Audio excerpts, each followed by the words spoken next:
Okay, we are starting the recording now. Great. So I shared some documents with everyone. They're in the handouts section. So if you pull up your GoToWebinar control panel, there's a little section called handouts. Look for that. It should be 4 documents I shared with you, and I'll pull them up little by little. But those documents, you can click on them, download them, save them to your computer. Make sure you just hold on to those for reference as we go through these next few months in PowerSchool. So the first one that I'm going to pull up is something called the Start a Year Guide. Okay, so the Start a Year Guide, we put it together back in 2014, 2015, and it hasn't really changed since. There haven't been any major shifts in PowerSchool just yet, outside of some rebranding, maybe like a different color scheme, but overall the content remains the same. So we've gone ahead and left it as it is. We're going to be updating documentation over the summer, so we'll have something with some new screenshots, something a little bit more up to date. But most of the stuff will stay the same, so holding on to this manual will be really helpful. Okay. Before we jump into Start a Year Guide, one of the things that I want to just cover really quickly is a quick overview. We're at the end of school year now, and so a lot of schools are actually just finalizing their grades, printing out green sheets. So for the people that are on this training and those of you that will be listening to the recording afterwards, this is the time of year where you want to make sure that you have all the grades input into the system and stored. If you're not sure how to store grades, you can always reach out to our help desk, and we can help you out with that process. Typically, our support desk does store grades 2 or 3 weeks after today. So if you're not sure whether your grades were stored or not, they will be stored in about 2 weeks. So you can rest assured there. The data will always be in the system, so there's no worries there. And then in terms of doing anything else in PowerSchool, the nice thing about SBTC running your support desk here for PowerSchool is that we take care of a lot of the little things that happen over the summer. So you don't have to worry about that. You just print out the report card, print out the green sheet, and then you're good to go. Um, I always get the question asked, can we enter in new students now? Yes. As a matter of fact, I just pulled up the Start a Year Guide. There is a link about enrolling new students and pre-registering students for the upcoming school year. That is actually something that you can start doing now. Okay, so if you've got a secretary that's got a list of applications or students that are, just waiting to be put into the system, you can actually start enrolling students into the system now. You can hit enroll new students, and of course fill this out, hit submit. And then one of the most important things is this enrollment date. And I just wanted to talk about that because if you leave it at today's date, notice that that screen just populated today's date. If you leave it here, what will happen is the student will show up active or even transferred out, because right now we're in between 2 terms, right? We're not, 2018, 2019 is over, and 2019, 2020 is not quite started yet. So we're kind of in between terms. So if you happen to neglect this updating this enrollment date, it might show your students as transferred out. I've gotten a few calls about that already. So the most important thing here is always to go to August 2019 and pick your first day of school when entering a new student. That will tell the system to pre-register that student. Okay, that will make sure that that student is still hidden and not affected by the rollover that we're going to be doing this summer. But then after the rollover, those students will become active and ready for the 2019-2020 school year. Okay, so that's one thing I wanted to talk about. Also, before we get started on the Start a Year Guide, another thing I wanted to touch base on is the rollover that we're going to be doing over the summer. Now, that's something that you guys as a school don't need to really worry about, but just to give you like a general overview of what that is, I'm going to pull open this agenda here. Okay, I shared this agenda too with everybody so you can pull it up on the handouts section. So what the rollover is in PowerSchool, we called it an end of year process. Okay. So as I mentioned earlier, you don't really need to worry about anything. This is kind of what we need to go through here at the support desk to get the end of year process completed. But I'll highlight some points that you should probably do or worry about before we do the rollover. I should mention in this training, this year's rollover won't happen until mid-July. Okay, that's a little different from last year. Okay, last year we did the rollover like late June, so like third or fourth week of June. Okay, so this year we actually have to wait till mid-July to do the rollover. So that puts a little extra pressure in the month of July to get your school set up for August.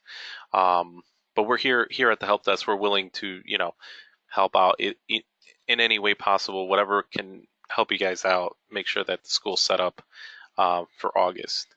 Okay, so I have a few questions coming in. I'm just going to quickly go over the agenda and I'll jump over to the questions. Thank you for bringing those in, guys. So the end of year process, we basically have to, you don't have to worry about PowerSchool backups. We're doing the backups here. We have up to the minute backups, up to the day backups, so we don't actually have to worry about that. Storing grades, that's something you could just call our support desk about. As I mentioned, in the next 2 weeks, we'll be storing grades for everyone. And so if you've done it, great. If you haven't done it, it'll get done in the next 2 weeks by our support desk. Okay, reports. Just make sure you have your attendance reports, like your green sheets, and any other report you need, such as progress reports, report cards, and if there's any other report that your school uses, make sure you just get those things in place there. In terms of years and terms, you don't really have to worry about that. We've already created that. Course availability is going to be the same from this year to next year. If you're going to be introducing a brand new course next year, be sure to communicate that to our support desk. I'll put our contact information on screen in a little bit, but if there's a course that you did not teach last year that you are going to be teaching this upcoming school year, be sure to let us know. We need to make that course available at the school level, at your school level. Yeah, I've had that come up a lot over the past 2 or 3 years. We've created STEM, STEAM, STREAM, courses in the system. So if there's some other variation of that or some other course that you're going to be needing in the next academic school year, be sure to just let us know. Default grade levels for FTEs, we've already taken care of that. Student transfers and duplicates. Okay, so duplicates we really don't have to worry about because many schools already remove the duplicates as they happen. But student transfers, I'm actually going to say that you wait off on student transfers. So let's do student transfers after the rollover. So if you know of a kid or a family that is not returning next year, mid-July, you can go ahead and start moving those students or transferring them out of your school, making sure they're deactivated. We've already started with a few schools that send us a list of where their students are going.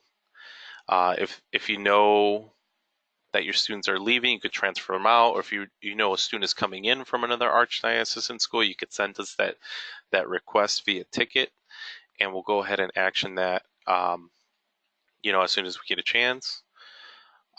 Enrollment audits is something we take care of. We just make sure that there are no misalignment in dates. Master schedule, we take care of that. And then this is just kind of the process that we take care of when we actually run the end of year process. Cleaning up any errors, making sure that everybody's got the right exit codes, the right comments, um, and then we'll go ahead and make sure that everything is ready for us to kind of flip the switch on end of year. So that's really the overview of what end of year will look like.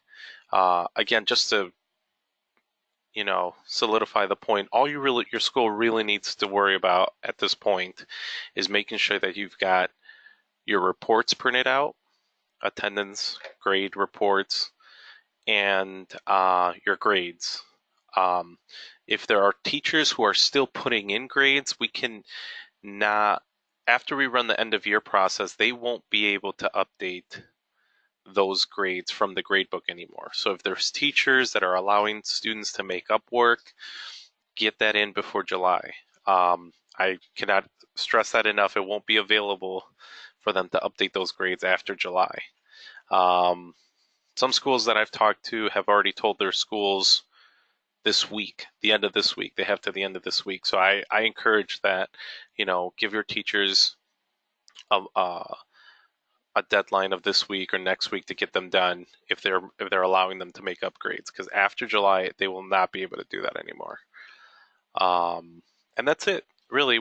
If you want to store your grades, call us here at the help desk. We'll help you out with that process and make sure that that gets done. So that's kind of an overview of end of year.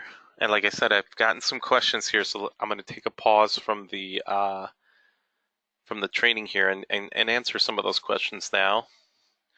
So one of the questions is, what about School Messenger? Okay, so School Messenger.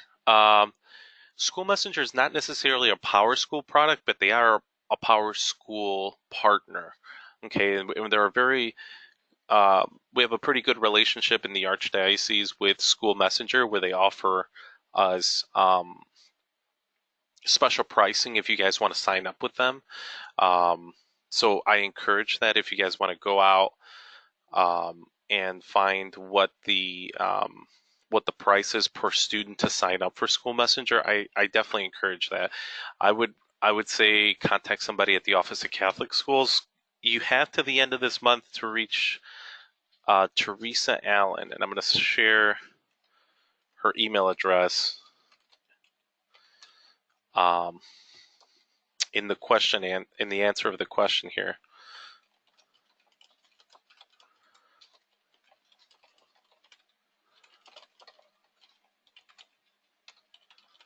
Okay. Please email her for pricing and availability. And again, her name is Teresa Allen. I'm sure many of you guys have already spoken with her, or if you haven't, she's a very lovely person. So you can email her and she'll give you all the information, or at least point you in the right direction of where you need to go for School Messenger. So School Messenger is a third-party vendor that we partner with. They give us special pricing, and one of the nice things is that they've made their products so that it integrates with PowerSchool very closely. So what that means is that in PowerSchool, we're actually doing something called an auto send. So if you look on screen here, there's an auto send setup.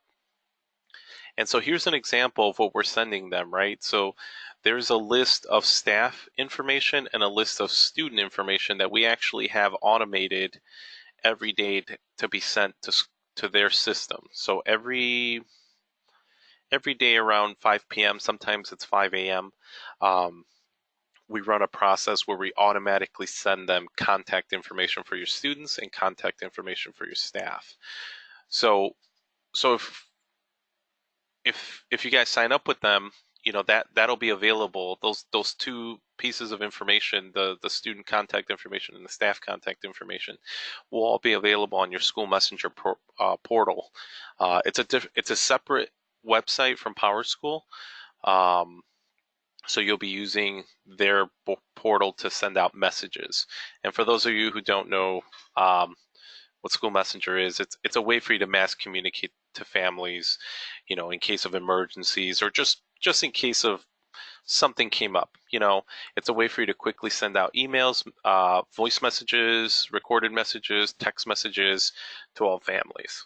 You could do robocalls with them. And they have other features too that you can sign up with them. That's all I have on School Messenger. One other thing is we have a plugin. So as I'm going to highlight on screen here, there's a message sender link that everybody has.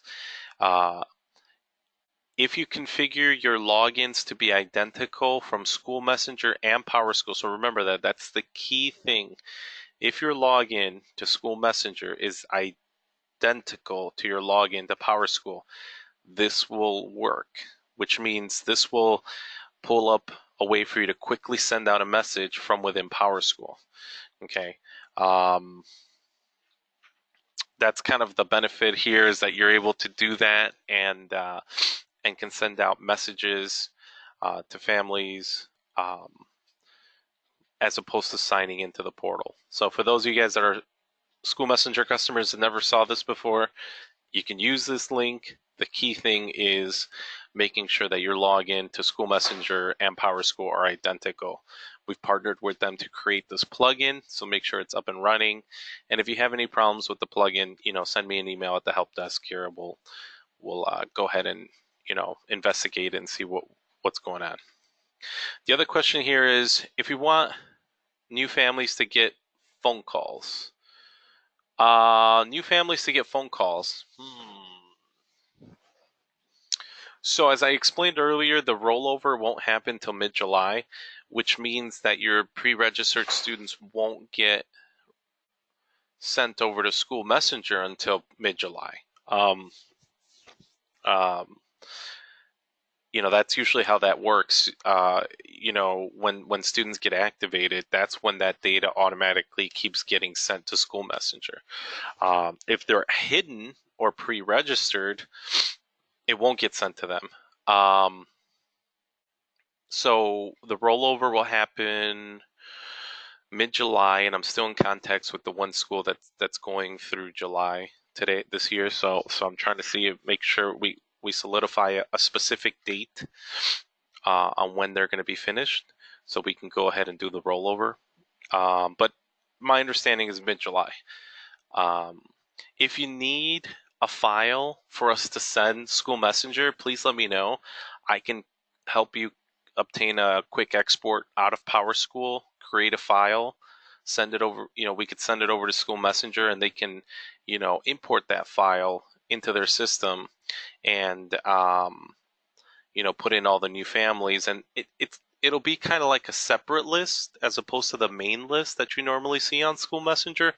But at least you'll have a separate list that you can work with and send out messages that way to your new families, and you don't have to wait till mid-July. To do that, you have to, contact our help desk. Will help you put together a export or a file that we can send over to School Messenger, and then they can, you can hand them off that list and they can import it for you. So hopefully that helps. So new families in mid-July. If you need a file, please reach out to help desk at SBTs. Okay, went ahead and send that message. If we enroll new students with the first day of school as their enrollment date, will we be able to communicate with those new families using School Messenger? Okay, so I think everybody's kind of on the same track here with regards to School Messenger. I would say just email us.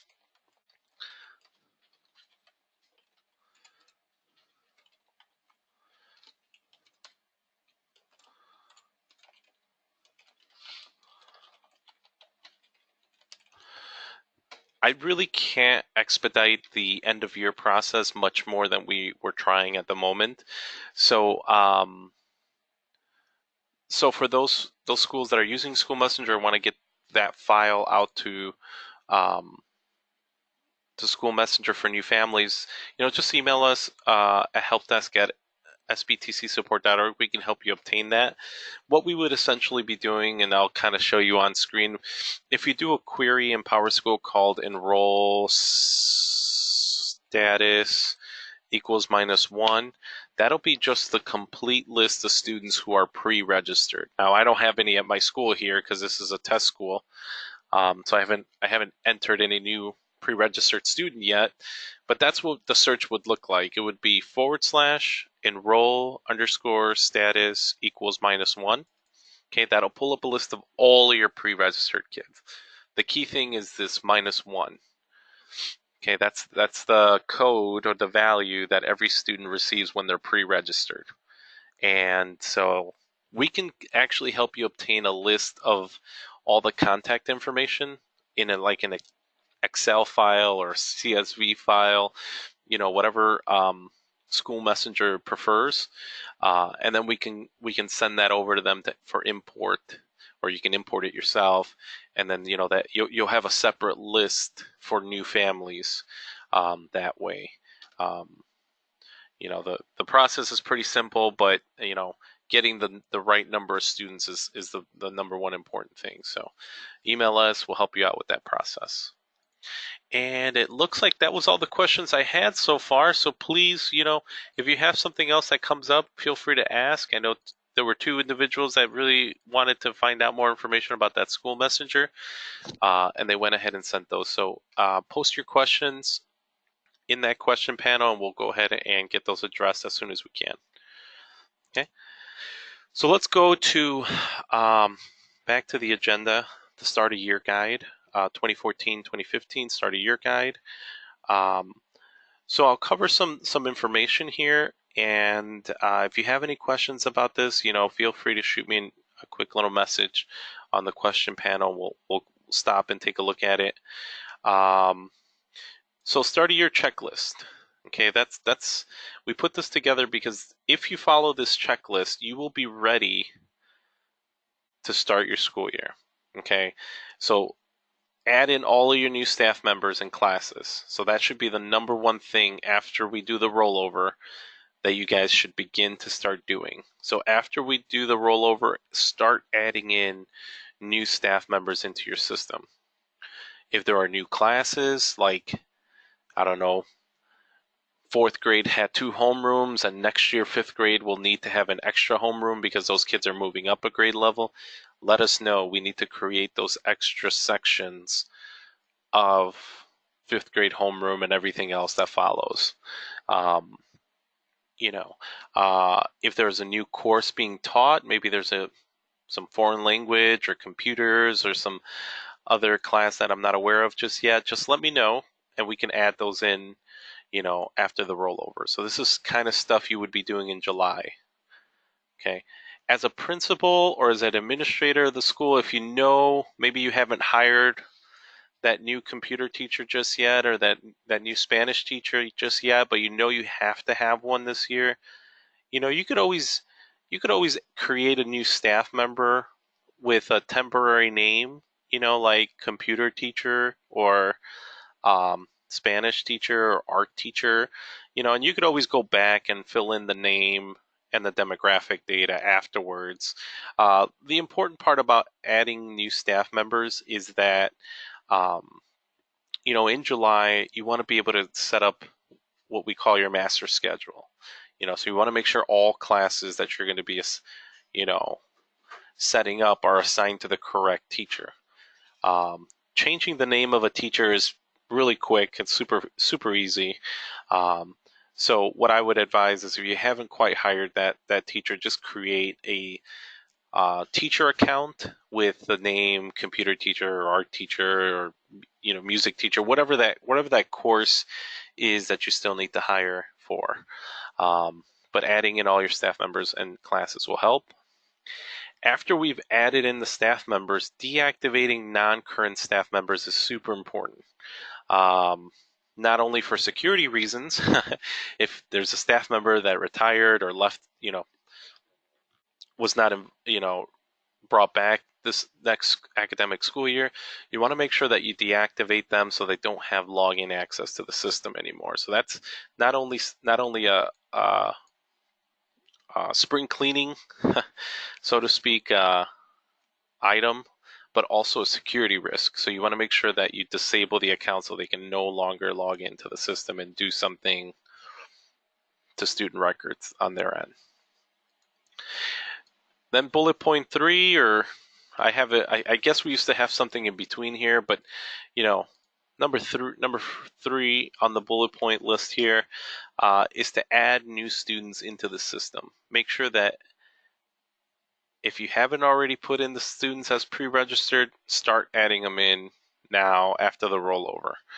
Um, you know, the enrollment date is the most important thing. So if you forget to move that enrollment date to the first day of school, that's gonna cause a lot of those new students to be transferred out by mistake. So if that happens, let us know. Keep a list of those new students, and we could always find them and change them to active.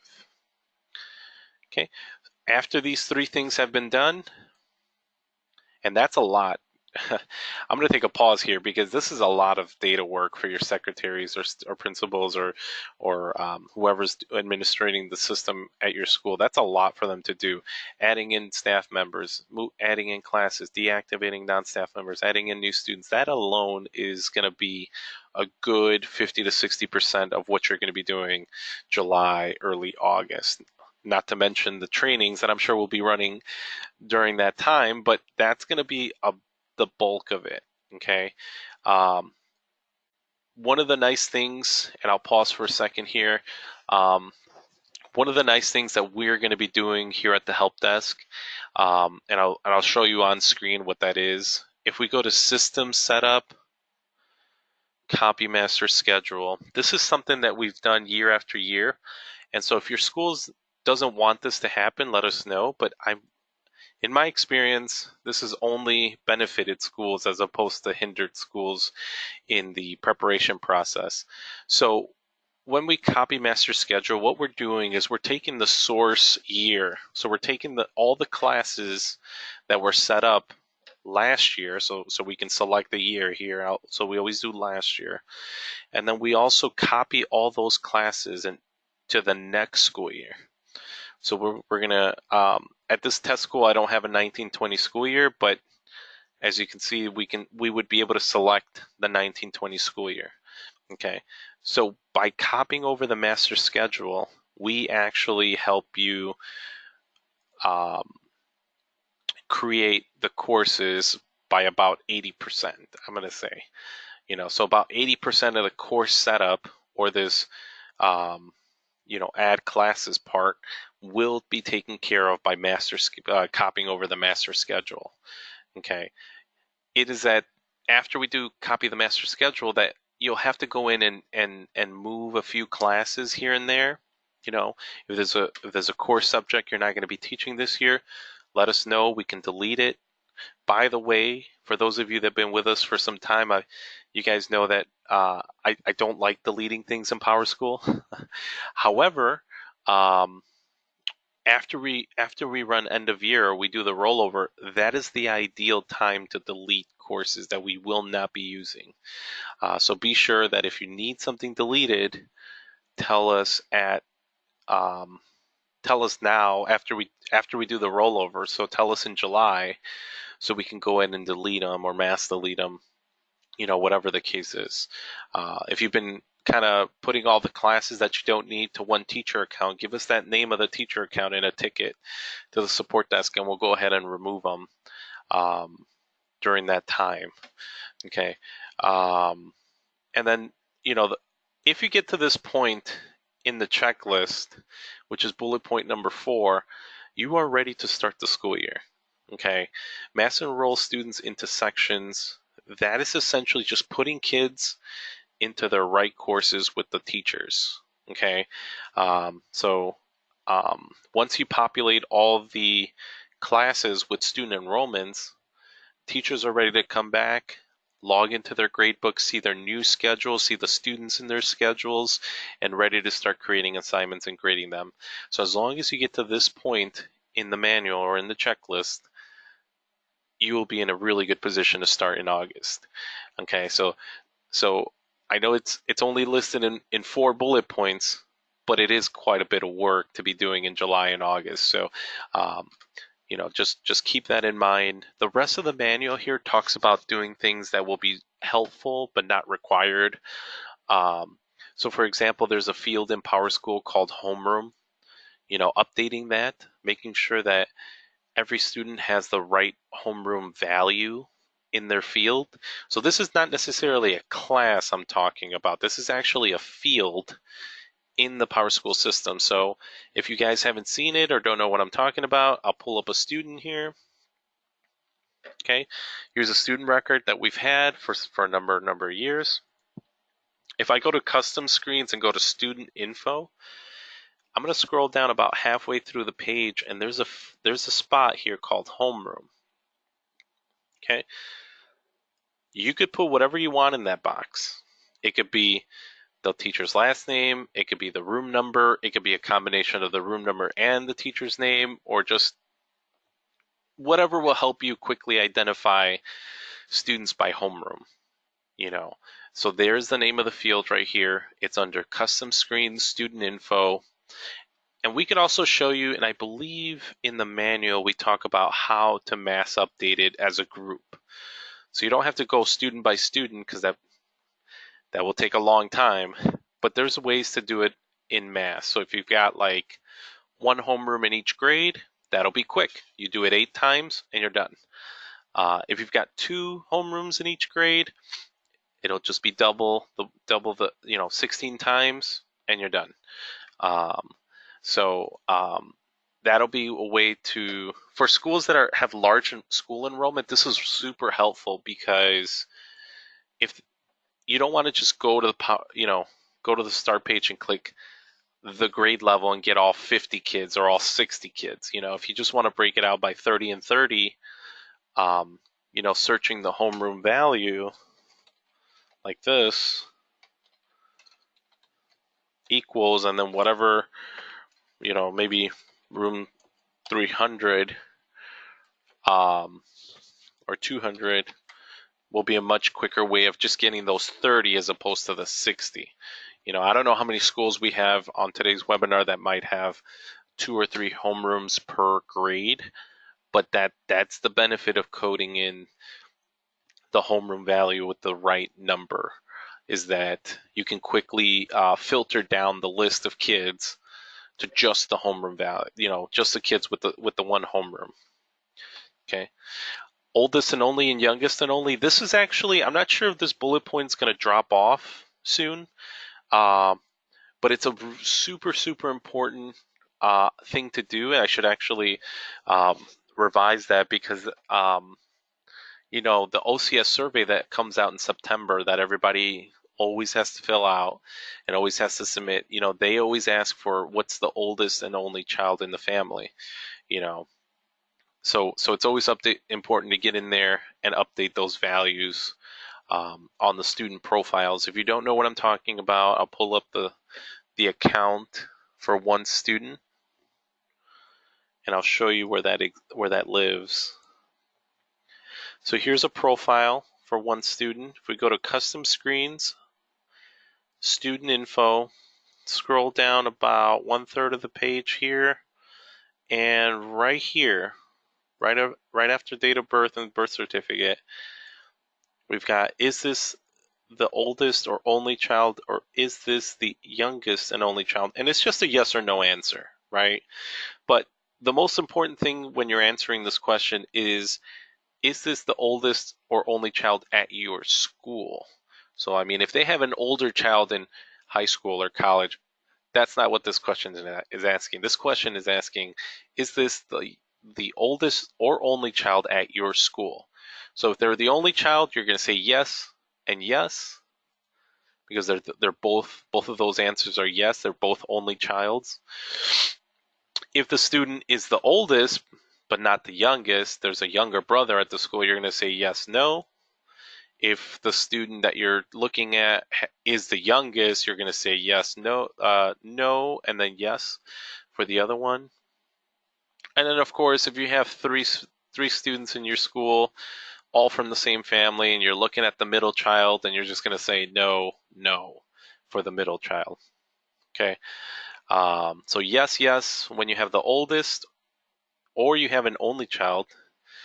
Yes, no when you have two or more children at your school and you're looking at the oldest one.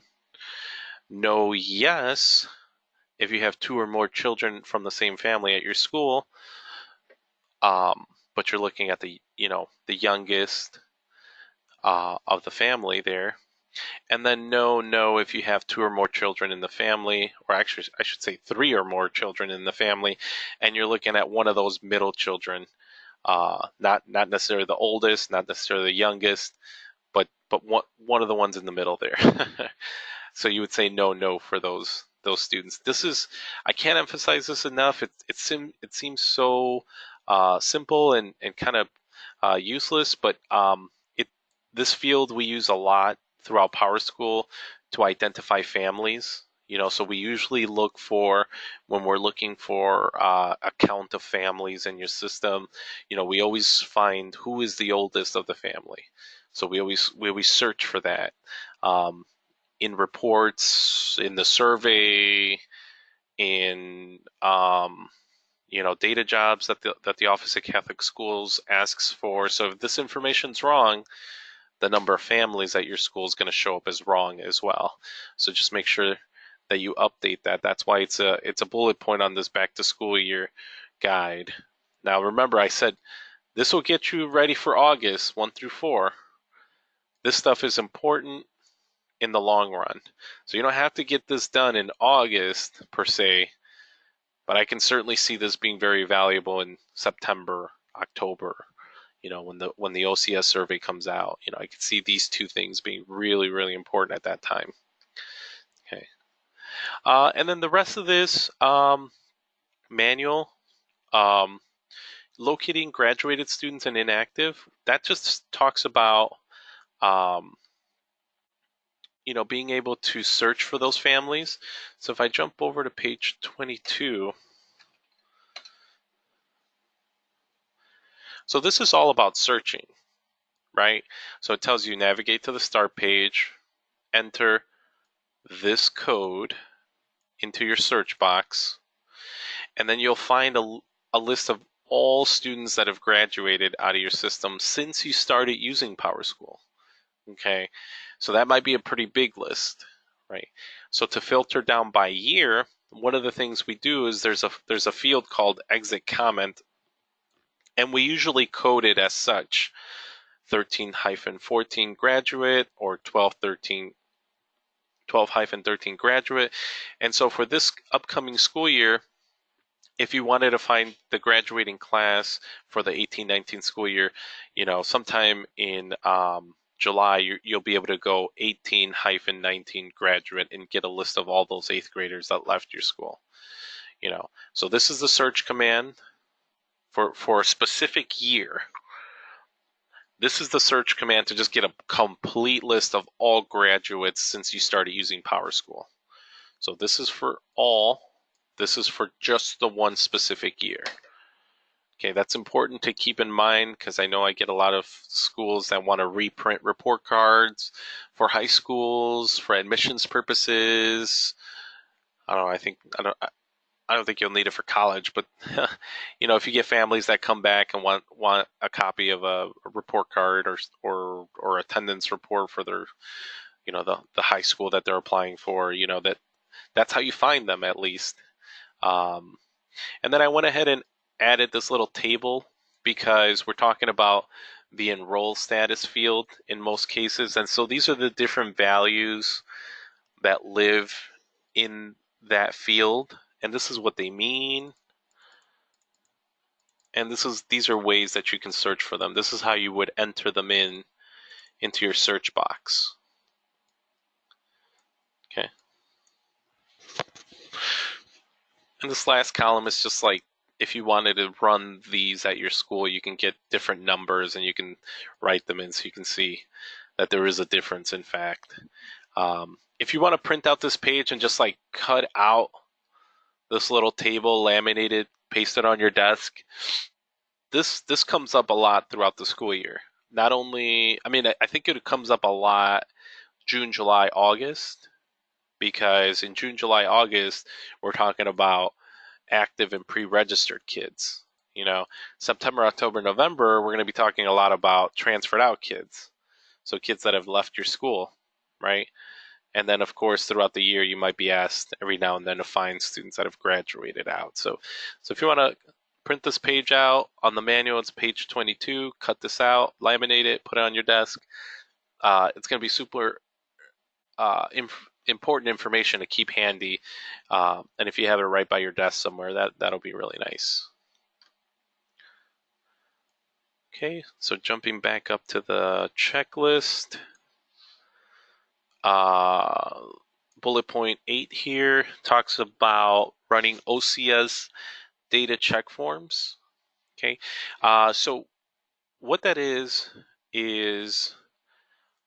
just a way for you to print a report. So the instructions, I believe, if you want to go through it with me, I think it says something like click on a group of students or a student, an individual one. Go to print reports. And in this drop down of reports, now this page should look familiar. This is the same page that you use for printing report cards. This is the same page you use for printing green sheets. This is the same page you use for printing parent letters. So this page should be kind of familiar to you. If you're new to the system, no worries. Give me a heads up that you're new to the system, and we can talk about, slow down a little bit and talk about each individual item in this page. But I saw some registrants in the system that have been with me for some time, so I think you guys know what I'm talking about with regards to this print report screen. If there's anybody that joined late and wants to ask a question, if you open up your GoToWebinar little console or little control panel, the little menu that's over to the right there, there's a little section called questions. If you could just type in your question there, because I have everybody muted. Unfortunately, if you use any of the tools that GoToWebinar comes with, like the raise your hand tool or things like that, I won't be able to see those unless I take a pause and look at the list of attendees. What I do have open, though, is the question panel. And that question panel is open, so if you type in your question in that drop down, of something you wanted me to slow down and go over, I can certainly take a pause and see those right away and look at them. So I just want to make sure I communicate that in case I'm missing anybody's question here. Every now and then I'll get a little notification that somebody raised their hand, so I just want to make sure you get a chance to ask your question. So the OCS student data check form is the report the agenda was talking about, the checklist. I'm just going to submit this and show it to you really quickly so you can see what this is. I've had a lot of schools use this report during parent-teacher conference night. I've had them use it where they mail it out to the families so that it can be mass updated. So here's an example of what this report is. It's going to list out all the information in Custom Screens 1, Custom Screens 2, Parent Info, and Custom Screens 3, Emergency Info.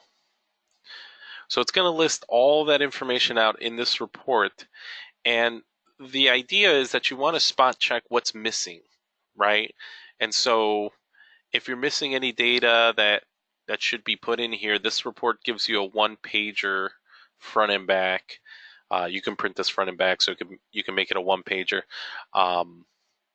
where you see any information that's missing there. Okay, and now we have added a column to the far right called corrections, where you can actually write in, hey, my student says that's his last name, but that's a misspelling. They could handwrite it in there for you and turn it back in where you can update the data. So it's really a way for you to check the data, update the data, get parents to fill it out, send it back to you. You can use it during parent-teacher conference. You can use it, send it home, and have them bring it back. That way, the report, basically, the data in the system is more up to date and complete. Um, I did have a question here, and thank you, Yvonne. I see you posted it here. Where did you click on print report for a specific grade? Oh, okay, okay. I think you found it. You said you found it here, but for those that might not know what we're talking about here, um, so everything starts with a student search, right? And so if you click on a group of students, for example, any one of these, I'm going to pick the seventh graders in this example, and then this little arrow button. It's kind of hidden. You almost don't know what that is until you click on it. So when you click on the arrow button, it brings up the group functions menu. So in this group functions menu, you'll find things that you can do for any group of students. Like you could mass change attendance, you can do a quick export, which we'll talk about in a little bit. Um, you can mass create family links. You can also go to print reports, and I think Yvonne, that's where you were talking about. You found that.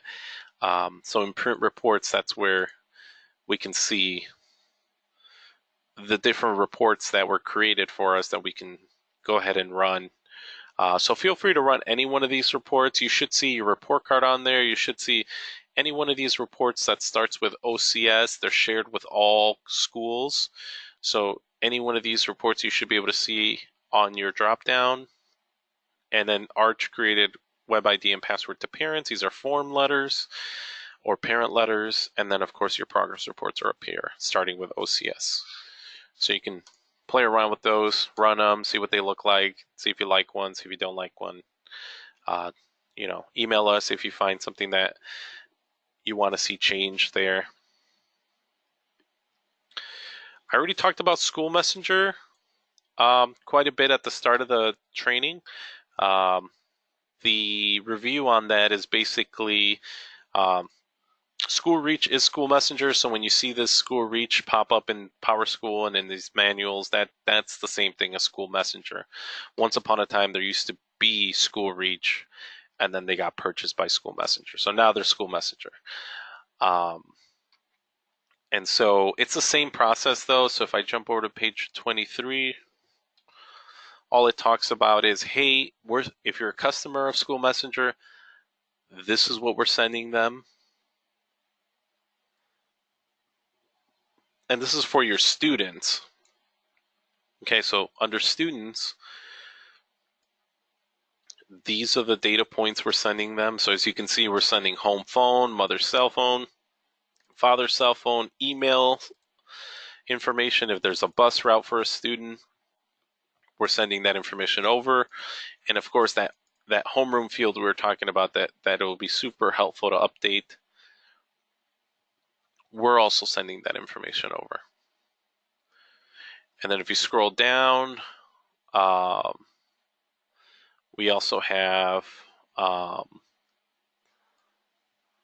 fields that we're populating also for staff members. So this is for staff members.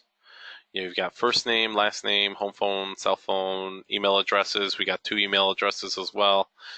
And then we're also sending a staff status to see if they're current or non-current. If they're inactive people, then we're sending that so they know who's active and who's inactive in that export. So that's it with regards to that page. There wasn't much to cover there. This last part here, I really want to talk about because we've had a number of schools kind of try out this quick export with their photo companies, and they don't get it quite right. And so when we get the photo file from the photo companies in September, we're not able to upload it into PowerSchool, unfortunately.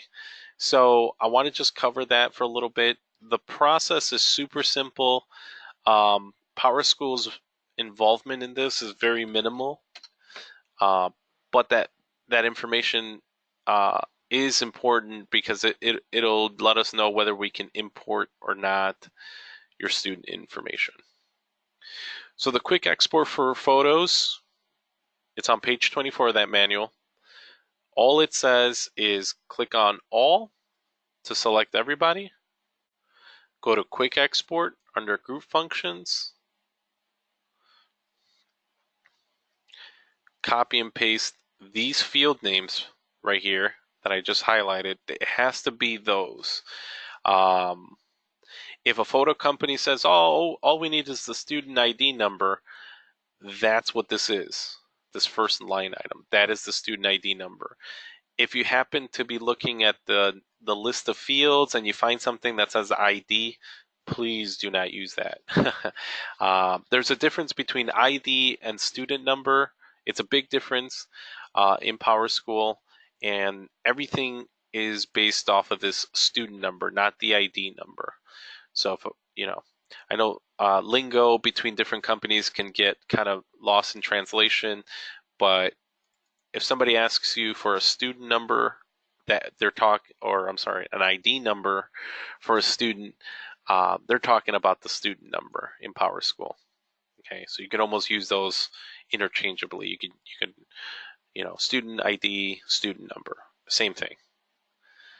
Okay, click submit, save the file to your desktop or documents, or wherever you want to save it.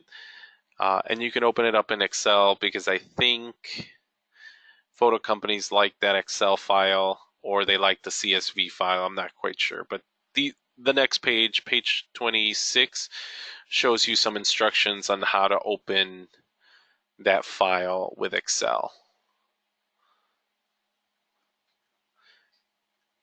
And that's it. So the start of year guide, I went over it pretty quickly here. But I want to make sure that if there are any questions, or I went over something way too quick, you want to go ahead and let me know. I basically gave you a quick overview of what's going to happen in the next 3 to 4 months, and I really oversimplified a lot of things. I understand, and so for this webinar, I wanted to make sure we covered any and all questions that you have. I looked at the list of attendings. Some of you guys have done end of year with me a couple of times already. So I want to make sure that for those that haven't seen it or don't know what I'm talking about, please go ahead and ask those questions, so we can have that.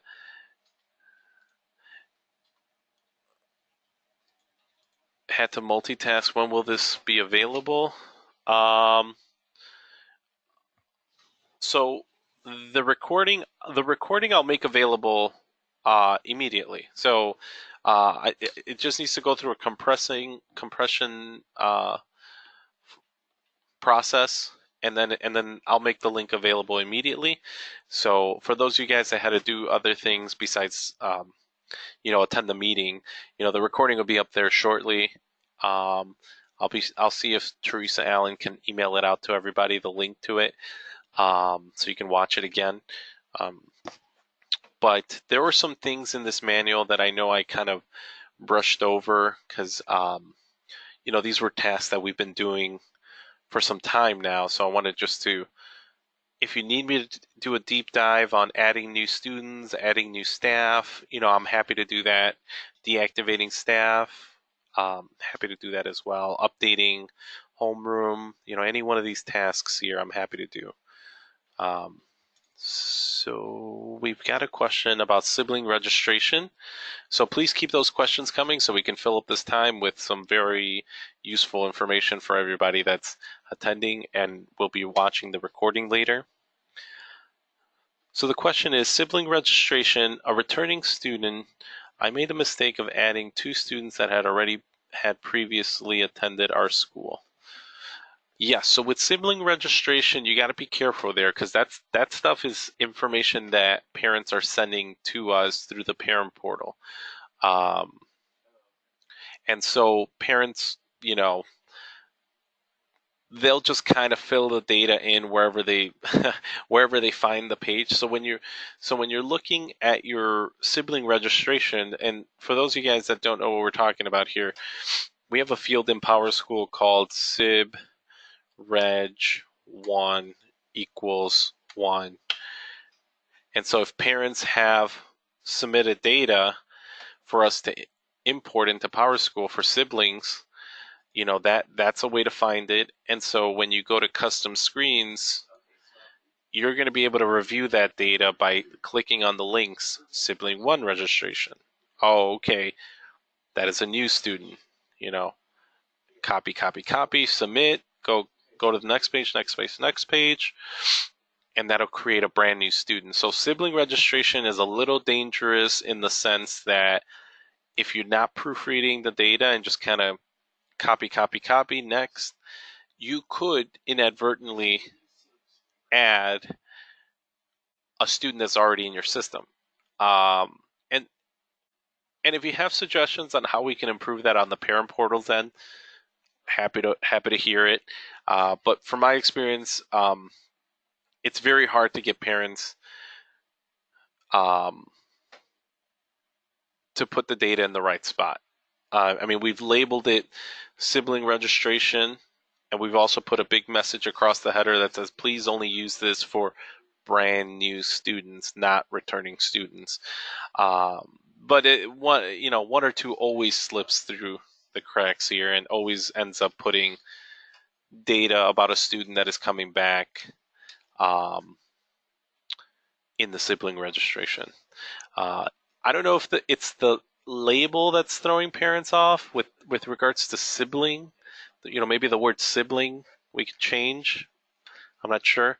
Um, but just keep in mind, sibling registration through the parent portal means new student registration um, in the same family. That's what that essentially boils down to. It's the same thing. It doesn't mean re-registering a sibling. That's not what that means. It means adding in a brand new sibling from the family to the school. Um, so if you guys have suggestions on how we can improve that, please let me know. Because Yvonne, you're not the only one that has had parents do that. We've had other parents at different schools add current student information into sibling registration, and with the many tasks you guys all do at the office, it's very easy to just look that over and add the student by mistake. Um, and now you have two of the same students in the system. Now, the only way to fix that, if you've already created the student, is just to transfer out the duplicate. So just take the duplicate student, on the screen here, go to transfer info. I'm sorry, functions under enrollment, this screen right here, and then just say transfer out of school, and there's an exit code for um, accidental enrollment due to duplicate or other. Just code them with that, put in a comment on what happened, the date, and hit submit, and that student will get deactivated or hidden, so it will no longer show up, so you won't have two of the same students at your school. Okay. Let's see here. So that's everything with regards to the agenda. I'm going to go ahead and look at what other documents I shared with you guys and talk about those. Okay, I went ahead and shared what is the approved grade scales in PowerSchool. So I'm going to pull that up right now. And I want to make sure I give this enough time where we can talk about these grade scales. So this is a 2-page document that basically says these are the scales that your school should only be using. Okay, so these are the academic scales, the ABC scales. Now the first page here on the left has plus or minuses. Okay, and then the page on the right does not have plus or minuses. So we have these grade scales available to you in case you want to use one of these at your school. If you want to just do a flat 10-point scale, 90, 80, 70, 60, and what I mean by that is the cutoffs, right? So 90 is the lowest A, 80 is the lowest B, 70 is the lowest C. If you want to use that, I know it's not on here, but we do have that also. So maybe when we're updating documentation, we could add that into the scales listed here. So, so on page 1 and the top of page 2's got grade scales that you can implement at your school. Okay. And then we also have the dev scales or the developmental scales. These are scales that don't necessarily follow an A, B, C. It's more of a pass fail or plus minus, or there's even like, this one called dev scale, where it literally is mastered, successful, emerging, not yet evaluated, uh, doesn't never demonstrates or not yet. Uh, so we have different scales that will generate a different letter that is not just an A B C. So I've seen schools use that for specials, gym, art, foreign language. Even in some of the lower grades, like first grade, second grade, if you don't want to jump right into an ABC scale at that level in kindergarten, maybe, then we have these developmental scales that kind of say it a little differently with different values um, for each one of those grades. So you can really start using PowerSchool K through 8 for grading based on the grade scales that we have available. Um, I've had some schools talk to me about, doing grading outside of PowerSchool because the report card looks a little different or does standard base grading. Talk to me about that. I might have an option available for you. Send me an email at helpdesk@sbtcsupport.org and we can see what kind of options we have available for the lower grade kids like pre-K and K. Okay. And then the last thing I shared with everybody, and we'll talk about this really quick and kind of open up the floor to questions, is Power Teacher Pro. Okay. If you heard me talk about this over the past 2 years, it's because we're making a huge push to get everybody on Power Teacher Pro. It really is the future of PowerSchool, and it really is where all new developments and uh, investing is going on the PowerSchool end. Uh, and so we want to make sure that we communicate any and all information that is relevant to Power Teacher Pro. So I found this little cheat sheet here on how to explain for a teacher what is more beneficial for them. The original gradebook, which is how this is highlighted in Power Teacher Gradebook on the right, or Power Teacher Pro. I've been kind of talking up Power Teacher Pro for a year or two now. What I can tell you is if you like your gradebook to be online, web-based, don't have to worry about Java, updates, um, installations, then Power Teacher Pro is your choice because that is all web-based. You do not need anything like Java or any other installer on your computer.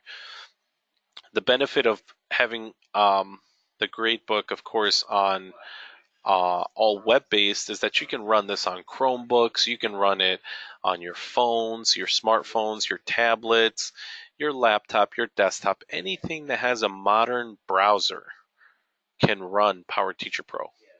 Okay, so um, I'm not sure. I think we have one or two principals on the line here.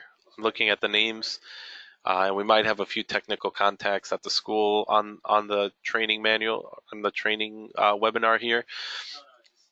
Talking this up to teachers and making sure that we transition them over to Power Teacher Pro, and giving them the highlights of what will where the benefits are in Power Teacher Pro, I think will make it easier for them to just make the switch. Um, and so when teachers are ready to make the switch, send us an email to helpdesk@sbtcsupport.org. We can show you how to switch it per teacher or how to make the switch for your whole school.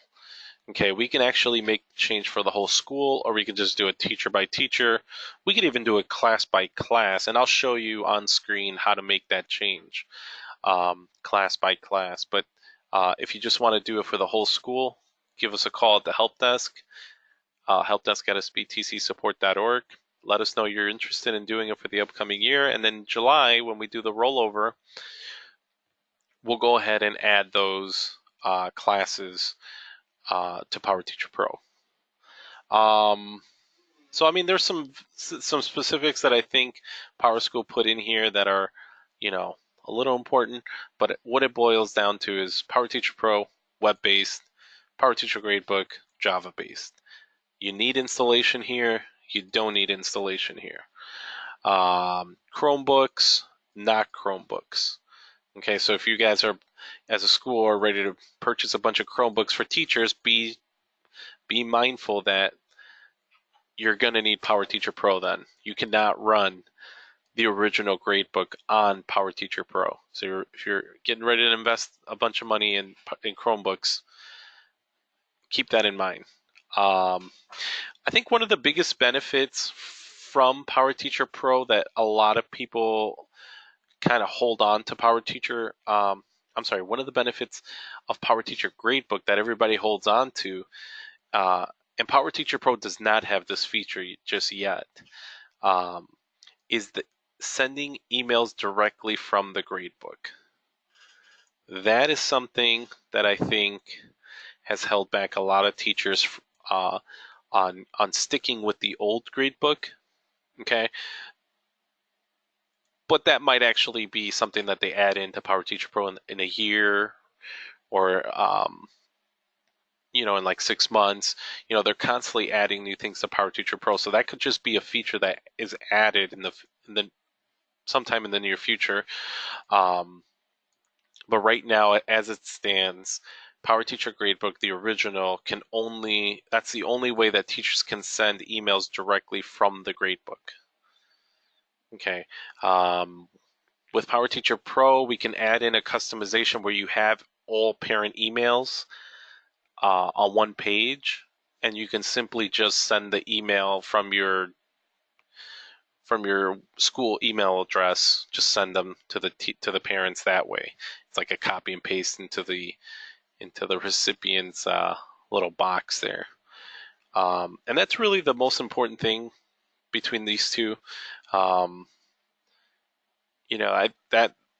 they've added, since this document's been created, they've added more features to PowerTeacher Pro, like section readiness report. They've added it to PowerTeacher Pro. So some of these drawbacks or some of these highlights for PowerTeacher Gradebook have actually shifted to PowerTeacher Pro as well. The only ones that haven't are the two that I mentioned. This is web-based. This is Java-based. That we can't change that. That's fundamentally how those two are different.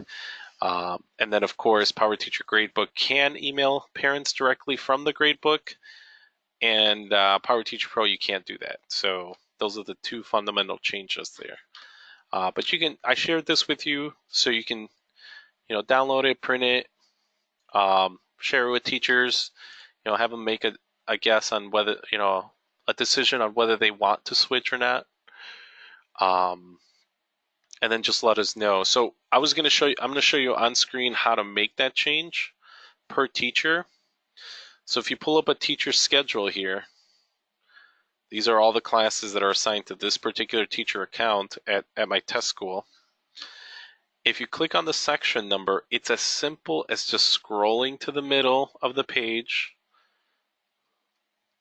and just changing the gradebook type from PTG, which is the original gradebook, to PTP or PowerTeacher Pro.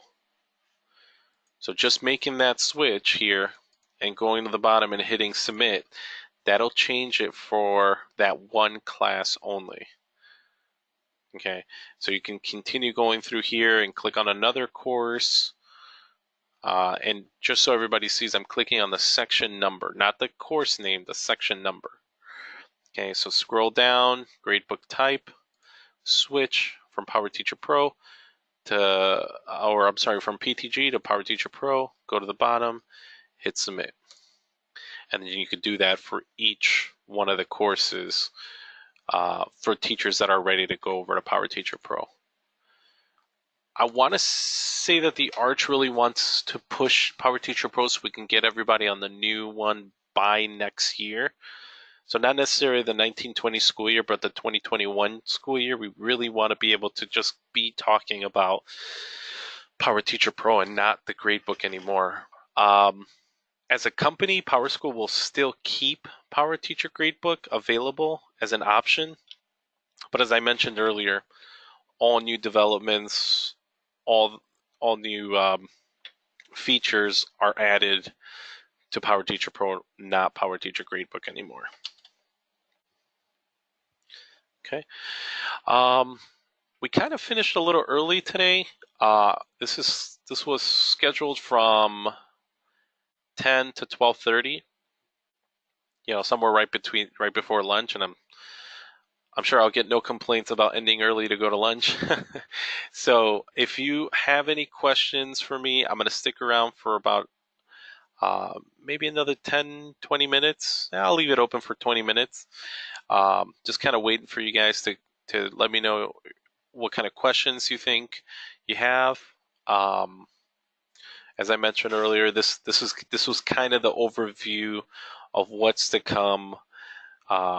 June, July, and August, right? So this is ready to get you for June, July, August. That's why we put this one together, because we've been getting questions about when is the rollover going to happen? What do I do after the rollover?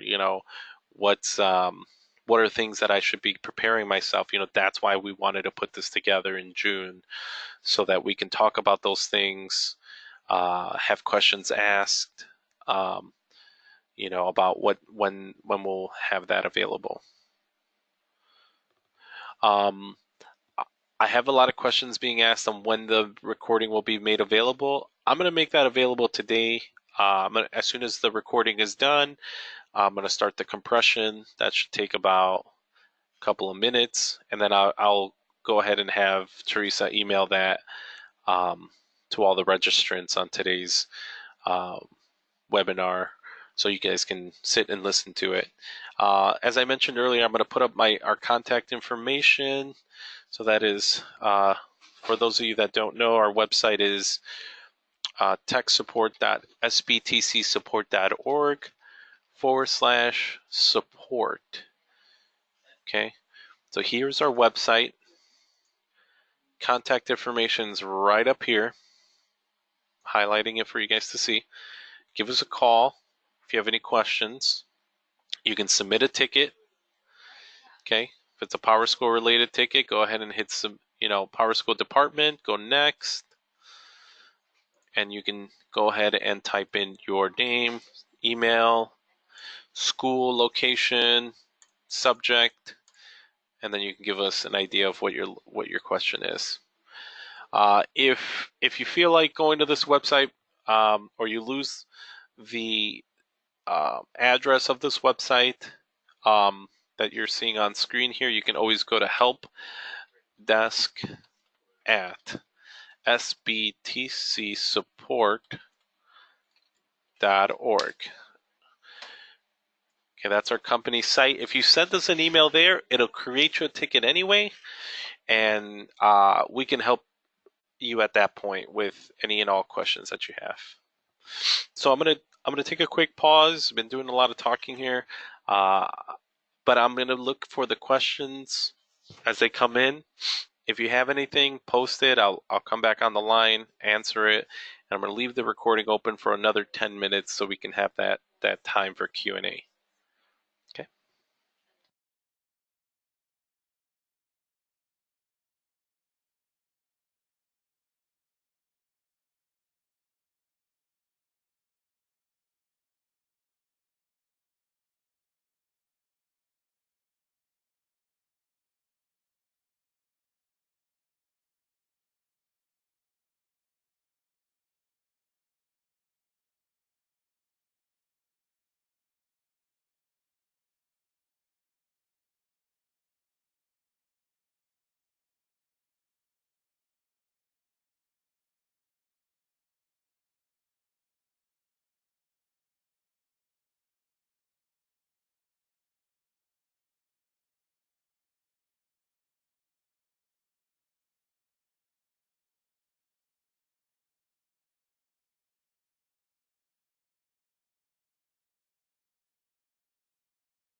Okay, so it looks like some people already dropped off from the conference. No worries.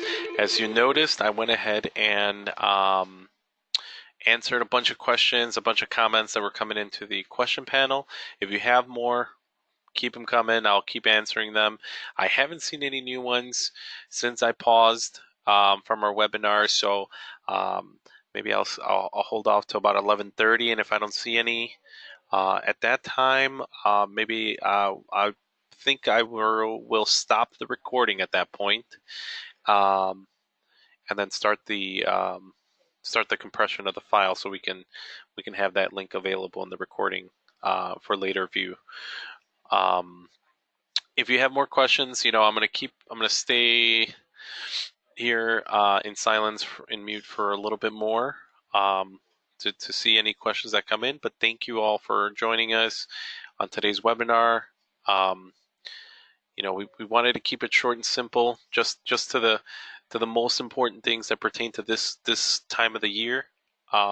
We will have more and more webinars available, including face-to-face trainings. If you don't know about those face-to-face trainings, if you don't know about those webinars, let me know. Shoot me an email at helpdesk@sbtcsupport.org. I can share the form out with you. So you can look at all the webinar trainings, all the face-to-face trainings, all of the. We also have, I believe, um, some teacher trainings coming up. So we're going to be doing some Power Teacher Pro training, some Power Teacher Gradebook training, some new teacher training, some teacher refreshers. Those are all on that sign up sheet for trainings. And so if you have any questions on what's to come in terms of training, shoot me an email, helpdesk@sbtcsupport.org, and we can share those out with you. We also have a few trainers who have volunteered to sign up and reach out to schools. So if you start hearing from a few admins here and there looking to schedule a training at your school, please just make sure they're from the Archdiocese of Chicago. And those are trainings that are offered to your school. When they're in your area, essentially. So they're scheduling them out 5 to 10 admins at a time from different schools. So if you get a call from any one of the trainers that we've been kind of coaching up a little bit here and there, if you've got the time, if you've got the location available for them to come and do an on-site training, they're lovely people. We've talked to all of them. Let them come to your school or go to their school for more detailed training sessions. Okay, they know as much as I know, so um, and they're going to be going out to the different schools over the summer and throughout the school year to offer trainings. If you need more information on that, reach out to me, helpdesk@sbtcsupport.org, and we can share that contact information of those trainers that are going out on the field. Okay. Thank you. I'm going to keep on mute for maybe like 3 more minutes, and then I'll stop the recording. Thanks.